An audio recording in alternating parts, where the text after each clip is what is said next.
Often when I'm giving composition lessons, one of the big things that I see in a lot of amateur composers' works is a fear of rests. They'll have continuous sound, or even all instruments in an ensemble playing all of the time. Learning to incorporate pauses, breaths, fermatas, all sorts of types of silences into your music is a key part of learning what it means to create music, a step towards finding your voice.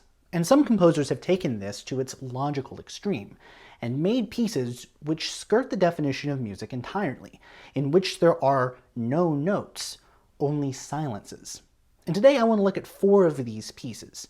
These are not the only pieces of silent music out there, but they're the 4 that I think are the most interesting, and their contexts mean that they say something different. I'm the classical nerd, and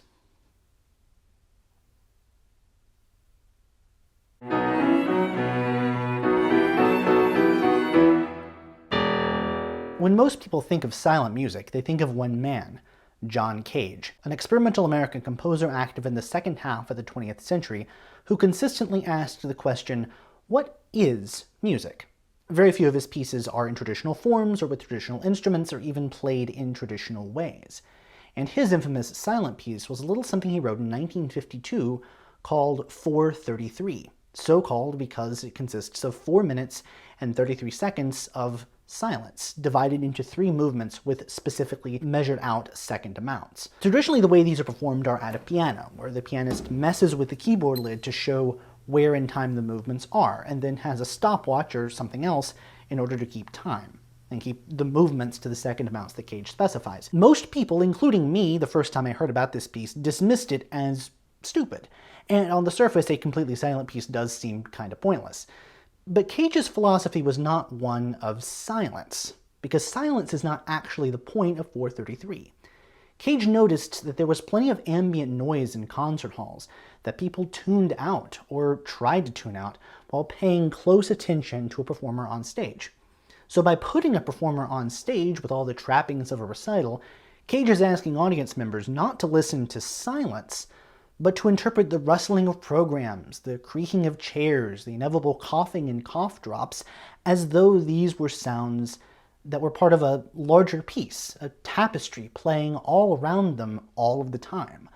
Cage heard all sounds as music, so why shouldn't he try his best to use the concert hall to bring other people along with him for that ride? Cage constructed several versions of this score in 2 major variations.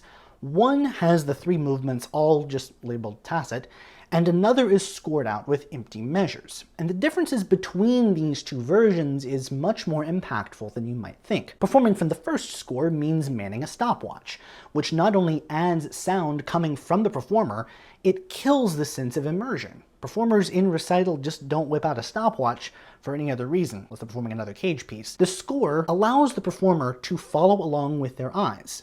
If you can internalize a steady pulse, which most performers are capable of doing, using your eyes frees you from the need to count up to the number of seconds required for each movement.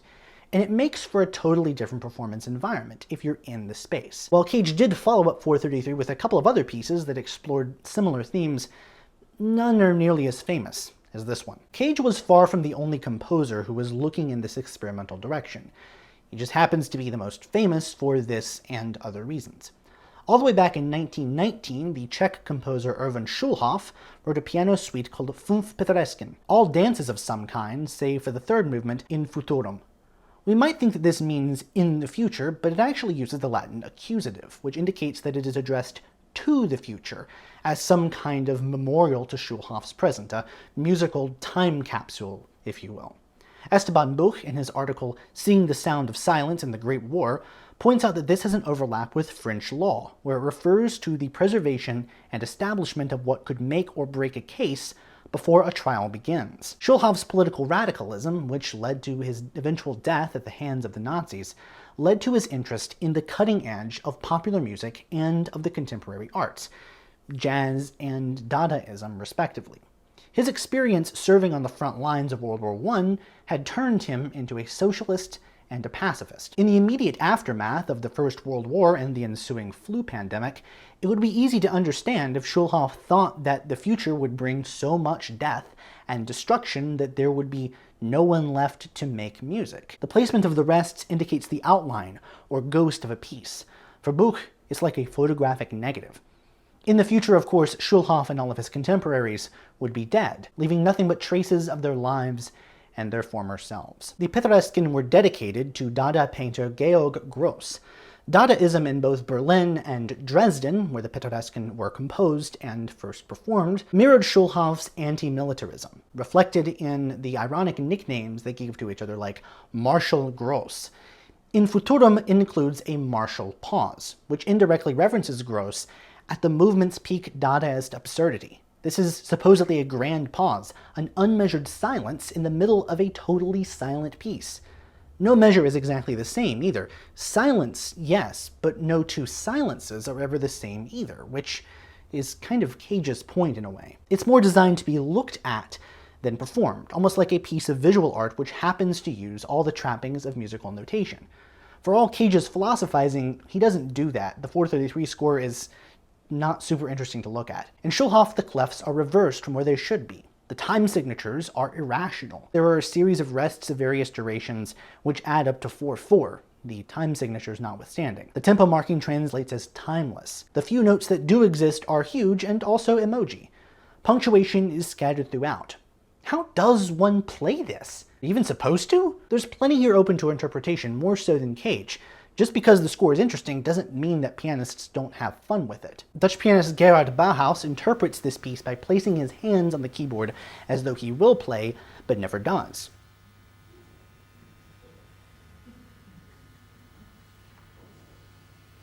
And the pianist, known only by his YouTube handle Barbaro Mr, takes a somewhat more dramatic interpretation. But even Schulhoff, predating Cage by over a generation, was not the first to come up with his silent piece. He wasn't even the first to use it in a humorous context. But before we get to even earlier examples, I want to thank the sponsor of this video, Polygence. Polygence is a research academy dedicated to driven students looking for one-on-one mentorship from top-tier academics and practitioners.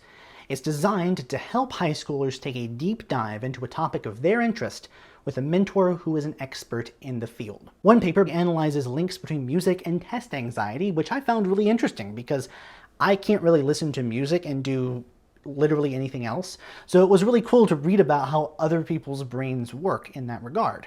But it's not just research papers. Students who've worked with Polygence have made documentaries, they've created podcasts, they've staged art exhibitions, and more. One student even designed an automated snow blowing system, which I'm very jealous of now that I live in Western New York. I'm filming this near the summer solstice, and we still might get snow at any time. Like, I keep a shovel in my car. I've been scarred from this past winter. Polygence is designed for students who love learning for learning's sake, and help you get practical experience in a field that you might be thinking about majoring in college. In addition to need-based financial aid to applicants from all over the world, you can use my link below today to get $250 off your Polygence program to get paired with an expert mentor in your industry of choice and make your passion project a reality. Thanks again to Polygence for sponsoring this video, and now, back to some silent music. The first silent piece for whom we know definitive authorship is the Funeral March for the Obsequies of a Deaf Man, published by French humorist Alphonse Allais in 1897 as part of an April Fool's collection. Allais was part of a proto-Dada group called the Incoherent Artists, and he created a series of monochrome images and gave them absurd titles, all of which are related to the colors of the panel. So the all-red panel is about angry cardinals harvesting tomatoes near the Red Sea as an effect of the Northern Lights, listing 5 things that either are, refer to, or could refer to the color red. The only one to break this pattern is the Funeral March, which still follows this overarching absurdist relationship between the image and the caption because it's for a deaf man and there are no notes. The tempo marking is also absurd in its own way. Rigolando looks like it's Italian, but if you look it up, it's actually Esperanto, a fake language created only a decade prior to Allais' publication. A more likely explanation is that it's a fake Italian cognate of the French rigoler, which refers to having fun. Allais was not a composer by trade or training, and while his Funeral March is somewhat like Schulhoff in that the visual element of the score is a factor, whereas for Cage it definitely was not, for Allais it's the only thing, especially in the context of a collection of visual art. Now, the absolute earliest silent music we know of comes from the year prior in 1896, and we don't know for sure who wrote it. The composer used the pseudonym Samuel to cover their tracks, but we're pretty sure who it is. The piece's title translates to The Silence, characteristic and descriptive piece, modern style, and was published in the first year of the Florentine journal La Nuova Musica.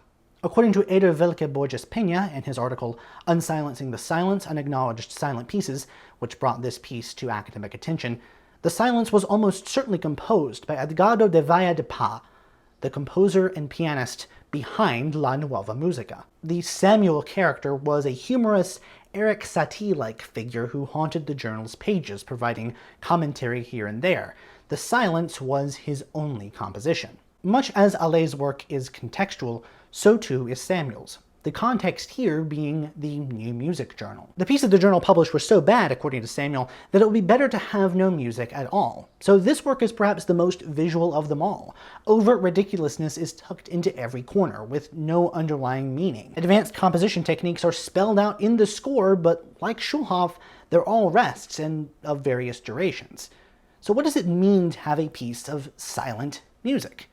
Can we think of it as music at all? And if so, where's the line? Do some, all, or none of these pieces fit your definition of what music is? It'd be easy to look at these pieces through the same lens and just say they're all silly or trite or absurd, the old anyone can do that argument that is so often applied to contemporary art. But what I hope I've proven today is that these pieces all have different contexts. They all have different origins, and they are all meant to do and say very different things. Cage calls attention to the things that we usually are trained to ignore. Schulhoff makes a serious yet Dadaist address to the future. Allais makes comparisons to visual art, and Samuel skewers the quality of works in a specific journal. Maybe Claude Debussy was really onto something when he said that music was the space between the notes.